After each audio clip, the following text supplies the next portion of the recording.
Episode title, Ur and the Staircase to the Gods. In the heart of ancient Mesopotamia, where deserts crack and the Euphrates once carved through floodplains, there still stands a staircase that climbs into the sky, the Ziggurat of Ur. A structure so massive, so deliberate, it has been mistaken for a myth and misused as a mystery. Some said it was the Tower of Babel. Others pointed to the stars and whispered of aliens. But what stands in the dust of southern Iraq is not a legend. It is real. It was built, and it was sacred. This is the story of a temple without a roof, a monument to the moon god, a mountain raised by mudbrick and belief. Chapter 1. The City of Ur. Before pyramids, before empires, there were cities. And Ur was one of the greatest, founded around 3800 BCE near the mouth of the Euphrates River. Ur became a major Sumerian city-state, a hub of trade, writing, astronomy, and power. At its peak, it may have held over 60,000 people, one of the largest cities on Earth at the time. Ur was not just a city of homes and markets, it was a city of gods. And towering above it all was the ziggurat. Commissioned around 2100 BCE by King Ur-Nammu, founder of the third dynasty of Ur, the structure was part of a grand urban plan, temples, administrative buildings, and sacred courtyards arranged like a divine blueprint. Chapter 2. What is a ziggurat? Ziggurats weren't buildings in the modern sense. They weren't meant for people to live in or even enter. They were platforms, holy platforms, stepped pyramids meant to lift temples above the city, closer to the heavens, a place for the gods to descend. Unlike Egyptian pyramids, ziggurats had no internal chambers.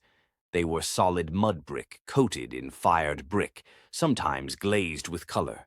A staircase would rise along the face or sides, ritual access for priests alone. The one at Ur was dedicated to Nanna, the moon god. His shrine sat at the summit where few ever climbed. The ziggurat itself was not the temple, it was the base. The divine waited at the top. Chapter 3. Building a mountain. Why build a mountain in a flat land? Because in Sumerian cosmology, height meant sacredness. Mountains were places where heaven and earth met. Since Ur had no natural peaks, they built one. The Ziggurat of Ur stood over 70 feet tall, with 3 massive platforms stepping up into the sky. The core was made from sun-dried mud brick, cheap and abundant. The outer layers were fired brick, bound together with bitumen, a sticky black tar that resisted water and heat. Estimates suggest it required over 720,000 bricks just for the foundation, each one stamped with the name of Ur-Nammu or his successor, Shulgi, a kind of royal signature in clay. This was engineering at scale, geometry and labor, not divine intervention, not extraterrestrial cranes, just thousands of workers and centuries of tradition. Chapter 4. The God of the Moon. The Ziggurat of Ur was built for Nanna, known as Sin in Akkadian, a god of the moon, wisdom, and time. Nanna was one of the oldest deities in the Mesopotamian pantheon. His light governed calendars and tides, dreams and omens. To please him was to bring order. To ignore him was to invite chaos. The temple at the summit housed idols, incense, and ritual objects. Only priests and temple elites could enter. Below, festivals marked lunar cycles, and scribes recorded sacrifices and prophecies. The ziggurat wasn't just architecture, it was theology in brick, a statement that the gods had a home on Earth. Chapter 5. Decline, Dust, and Rediscovery. Like all cities, Ur eventually fell. Trade shifted, the Euphrates changed course, empires rose and collapsed around it. By 500 BCE, Ur was abandoned to the sand. The ziggurat eroded. Its summit temple vanished. For centuries, it stood as a ruin, misunderstood and misnamed. In the 19th century, Western explorers began to link the site to the Ur of the Chaldees mentioned in the Bible, said to be the home of Abraham. Whether that's accurate is debated, but the name stuck.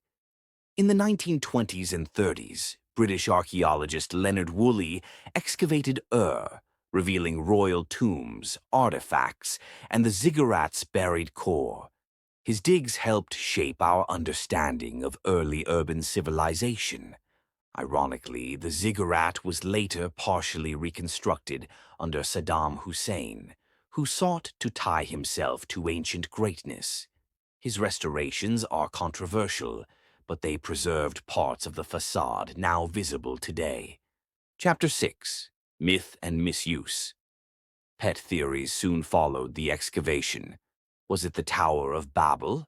No, the tower is a separate story, likely inspired by Babylon's Etemeninki, a later and taller ziggurat. Was it made by aliens? Its design, materials, and construction methods are well understood. Mudbrick, bitumen, ramps, skilled labor. That's it. The real miracle isn't who built it, it's how long it lasted. Through erosion, conquest, propaganda, and war, the Ziggurat of Ur still rises from the ground. Standing before it today, the structure is quiet, weathered, half-ruined, but undeniable. In a land of flatness, it was a mountain. In a world of mortals, it was a staircase to the divine. Not a tomb, not a mystery, not a lost city, just a monument to faith, geometry, and endurance. And in the dust of Iraq, under a moonlit sky, the Ziggurat of Ur still remembers the god it once tried to reach.